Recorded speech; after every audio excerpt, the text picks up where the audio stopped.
Hey guys, how's it going? I'm the Duke of Italy, favorite lo-fi music YouTuber. And today, welcome back to yet another Blackgaze Depression Guide part.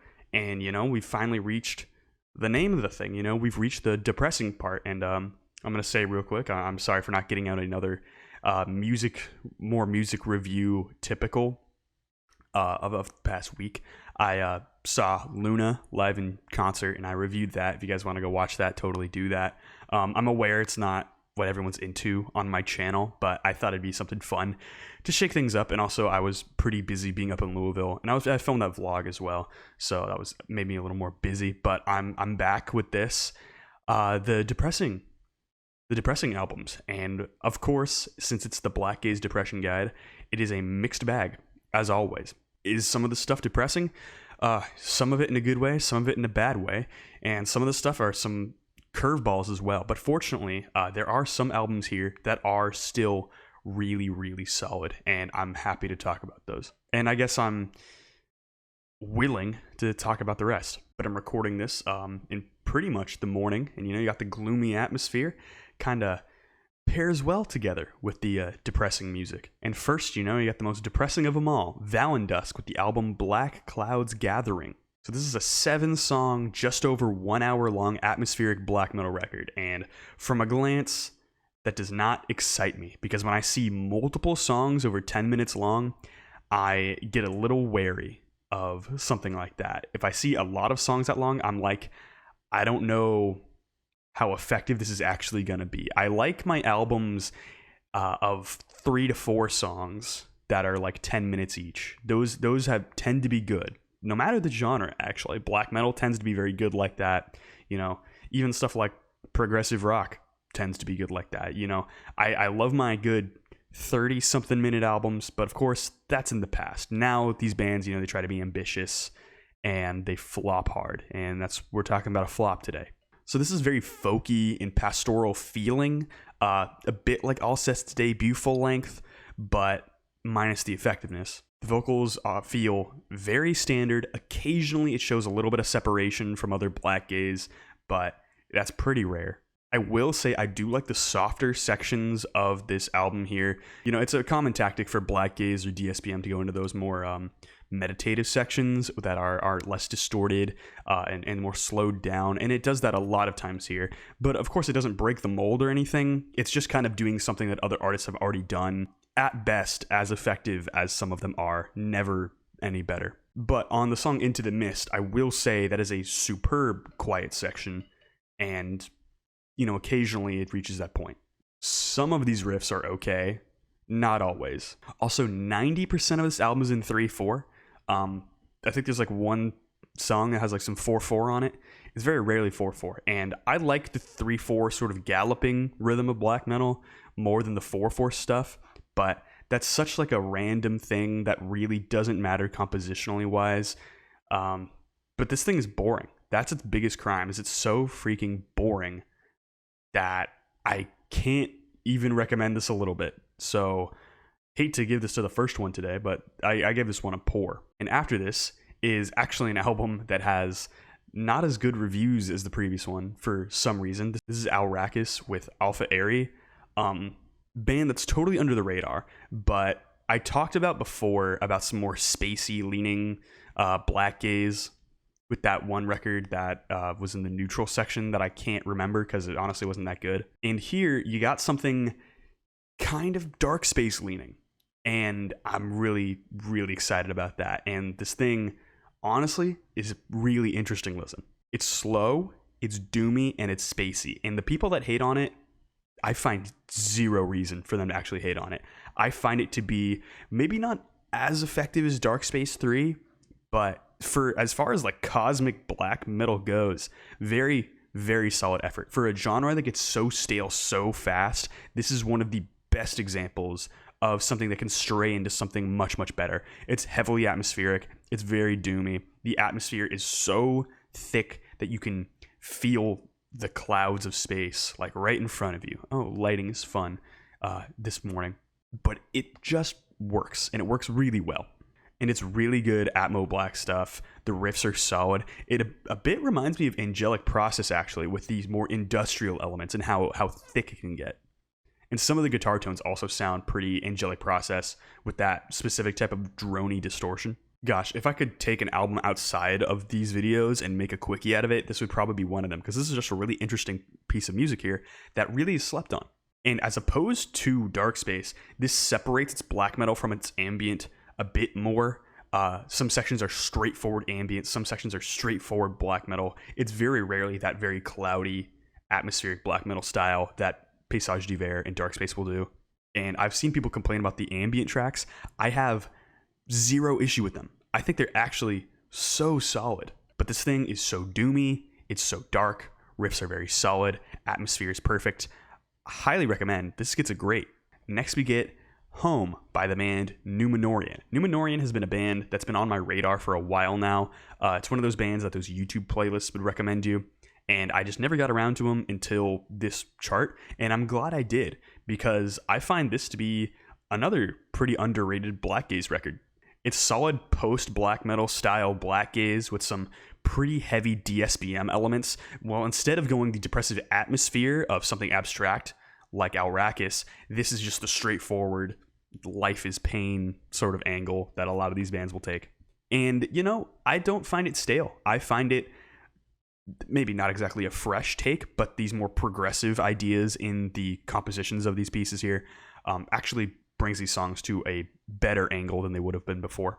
And it's the driving aggression of the post-metal sound that actually makes this album unique. It's these sort of huge, intense climaxes that drives it into an angle that these don't always get to. You know, it's not just bleak, bland, atmospheric black metal or melodic black metal. It does something beyond that. And it's very fast-paced, and it's paired with excellent quiet moments. When we were talking about that Valendusk album earlier and how it has those good quiet moments, they don't compare to Numenorean. As opposed to any other album here today, the quiet, melodic moments from Numenorean are so much stronger in terms of melody, in terms of atmosphere, than any other record we're really going to talk about today. But this gets another great, and I'm really happy to say it. And next is the album Grief by the band Germ. I had high hopes for this one because one of the members of Austere made this, and Austere is a banging Blackgaze band, you know, one of the classic bands actually. And it's hard to say, but super disappointing. I will say to its benefit, it's this huge, long, hour and 6 minute long, very eclectic Blackgaze project. Most of these songs are different from each other, but the only problem is all of these forays into different little subgenres and microgenres here, they're largely ineffective. Think of it like Amazoirs, except the riffs are bad, the production choices are bad, and the compositions as a whole are just weak. Not to mention the pacing. This thing runs so slow. I will say, though, before I give the final rating for this album, put my hands up, because you got to see my face here. The song I Can See It in the Stars is a great song. Out of this whole track list, it's by far the best, and it's not even close. I think the last song is also like halfway decent, but this one actually sounds a lot like what Lantlos was doing on Melting Sun, but more blackened. Like if you're looking for the bridge that doesn't exist between the Neon era stuff of Lantlos and the Melting Sun era, this song by Germ actually does it pretty well. So, but this thing's poor. Other than that, it's kind of sucks. Speaking of Amazoirs, we're talking about their EP next, which I'm sorry if I mispronounced Amazoir. You know, I'm not French, but I'm actually not sorry because I don't respect the French, except for Nej and the boys, because they make some bangers. So this EP here combines a lot of post-punk elements with the standard Blackgaze foray that Nej is so well known for, and I think this EP does it pretty effectively. You know, you got a lot of bands like Life Lover that tried to do stuff like that I don't find as effective, but I think Amazoir did it pretty well. The bass tone is actually working in its favor. The melodies are really nice, pretty actually. The riffs are definitely atmospheric black metal leaning, but at the same time, they're pretty effective, you know, more along the lines of Burzum or like Druth, and less along the lines of any like black metal promotion album. And actually, a good amount of these riffs are very dark and sound like traditional black metal, you know, very angular sounding, very cult even. And the last track on this EP here has some female vocals, and it's got a lot of eclectic moments that actually kind of point towards what the album, the full length that Amazoir was going to release after this, is going to sound like. And overall, this thing's just a really nice moment in history, at least in terms of Blackgaze. I give this thing a great. Also, it's an EP, so it's a quick listen. I totally recommend it. And next, we've got an album I have raved to death about, but I haven't talked about in a long time. This is Torn Beyond Reason by Woods of Desolation. If you want the greatest sonic appeal of any album we're going to talk about on this whole thing, it's probably going to come from this. Just from the opening song, you've got this really awesome, and I can picture it in my head right now, super memorable, really nice melodic sort of atmospheric black metal riff, and I know that's kind of like a paradox there, but super awesome melody, straight up, and then perfect amount of reverb, huge drum sound, amazing screaming going on, and I mean screaming. This dude is like peeling his own face off with his screaming, and yours too, but you gotta listen to it. The mixing is unreal. Don't expect a lo-fi approach here, because the fidelity here is rather high, but it's also so effective at the same time. And there are a couple subtle, clean vocal parts that are really awesome. The moments of quiet on here are pretty sparing, not very common, but every time they do show up, they are appreciated, because you get just an assault when the vocals are screaming or the riffs are tremolo with these machine gun sounding kick drums. The Inevitable End is a 9-minute depressing opus of a song and one of the highlights of the album as a whole. The song November is the best 2 minutes of your life. But I could say more, but it's already been said. This thing's great. Totally listen to it. Next, we get the band Sleep White Winter. This is a bit of a confusing release because on some instances it's called Trapped in a Memory, in some instances it's called Sleep White Winter EP. I don't know what that's about, but let me talk about it a little bit, because it's actually kind of an interesting little release here and a moment in history that gets slept on a lot. And this is a band that had to disband, I think, just because they weren't selling anything. And it's a real shame, because this is actually a pretty effective thing, and I see a direction they were going for that would have been really solid. It's not as depressing as some of these other albums that we've talked about today so far, but I actually find it to be something that had a lot of potential. It's this really cool lo-fi Blackgaze with these huge guitar parts. And the drums are a bit too loud, but at the same time, I find it works really well for the sonic impact of this whole thing. Especially on the track Labyrinth of Lucidity, I think it works really well. I do find the clean vocals a bit lacking, very clearly just trying to copy like Alcest, and especially because this band actually has a cover of an Alcest song. But actually, the Alcest cover I love. It's got a bit of a lo-fi take. It's got a lot more color in the mix. I think it's really gorgeous. Honestly, I give this EP a great. I think it's something that's totally slept on, and while it has a couple flaws at moments here and there, I think the atmosphere is perfect. Next, we get the band Vagrant with the album Temporal. Now, this is high-quality, slow-moving, atmospheric Blackgaze with a whole lot of clean vocals, and it's very solid. The sonic impact of this thing as a whole, just from the get-go, is really good. Now, this is one of those albums that will wear on you the more you get into it. You'll notice the flaws of it come out later. It's not an immediately bad thing, and it never actually is a bad thing. It's just occasionally it does show some holes. And this production here, the specific production style, you notice actually only works with a certain style of songs they're going for. And the problem is that some of these songs are so slow that they just end up boring. And it's the lack of extra riffs, it's the lack of interesting drum fills or anything compositionally that really adds anything. And the production works when it's being interesting riff-wise, but that problem is it's not always interesting riff-wise. I will say that the closer and the song it reveals its branches are both sublime cuts, and they really show the benefits of this album. They really show the depressing angles, the dense atmosphere, a lot better riffs, some really good songwriting. Overall, I'm going to give this thing a good, but you know what songs I recommend here. And to end the depressing section of today, we've got The World Comes to an End at the End of a Journey by various artists. This is a compilation by Pest Productions.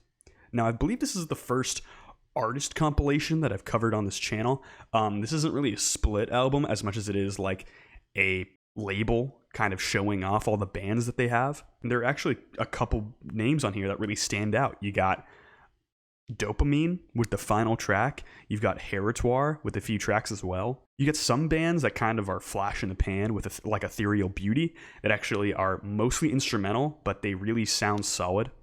And you'd be surprised how sort of consistent this whole, compilation goes here. The atmosphere is nice, it's depressing overall, and all these songs have sort of a different approach. Of course, some of these artists have like 2 or 3 songs in a row, and they don't always separate that much. And some of the bands aren't as good as the other ones. Like if you took one of these artists and maybe separated it, maybe I wouldn't give this thing as high a rating. At points, some of the vocals aren't as good as the other bands here. Heritoire has great vocals, for example. But the band Shy, with a second Y, is probably the weakest band on this whole compilation. And a lot of goth-style singing that really just isn't that good. But the song Dernier Martyr, I believe, that band actually is distinctly raw, and they do stick out a little bit, but at the same time, it's one of the best bands here, and it goes into Dopamine, which this song is just sublime when it comes on. It's super crushing. It's pretty immersive, it's pretty emotional, it's somber, and it's depressing. And overall, this is a really, really cool album. And a lot of people were calling this stuff like the shape of Blackgaze that never came. And I totally agree, you know. We've totally gone different directions since Sunbather. And it's a shame that some of these bands aren't really as more popular as they should be. I mean, I think I wish Dopamine was a project that would get revived because a lot of really solid music coming from that guy. Overall, it's great. Huge moment in Blackgaze, should be an essential, to be honest. Maybe it's not like top 5 Blackgaze, but at the same time, it's got so much content here. It's got so much going on. It's really worth a listen.